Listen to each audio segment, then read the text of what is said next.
Ayatollah Ali খামেনির মৃত্যুর পর ইরানের সর্বোচ্চ নেতার আসনে বসেন তারই ছেলে মোজতবা খামেনি, যার পর থেকেই তাকে ঘিরে রয়েছে একের পর এক চাঞ্চল্যকর দাবি। যুদ্ধকালীন সময়ে তাকে হত্যার দাবিও সামনে আসে, কিন্তু এবার হঠাৎ করেই প্রকাশ্যে এসেছে এমন একটি ভিডিও যা মোজতবা খামেনিকে নিয়ে নতুন করে প্রশ্ন তুলছে। বিরল এই ভিডিওতে প্রথমবারের মতো ইরানের সর্বোচ্চ নেতা মোজতবা খামেনিকে দেখা গিয়েছে, যা প্রকাশের পর থেকেই মধ্যপ্রাচ্যের রাজনীতিতে শুরু হয়েছে নতুন আলোচনা। কি আছে সেই ভিডিওতে, আর কেন এত গুরুত্ব পাচ্ছে মোজতবা খামেনির প্রথম উপস্থিতি?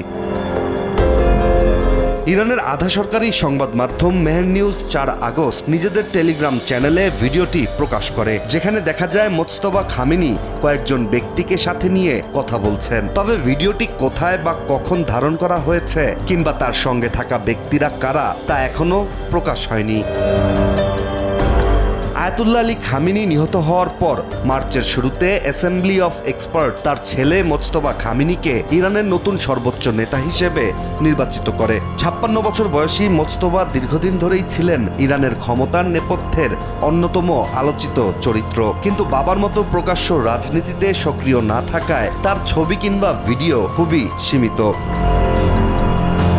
তবুও ইরানের রাজনৈতিক অঙ্গনে মোজতবা খামেনির প্রভাব নিয়ে বহু বছর ধরে আলোচনা রয়েছে। 2005 ও 2009 সালের নির্বাচনে রাজনৈতিক হস্তক্ষেপের অভিযোগও উঠেছিল তার বিরুদ্ধে। বিশেষ করে 2019 সালে গ্রিন মুভমেন্টের সময় তার নাম ব্যাপকভাবে আলোচনায় আসে।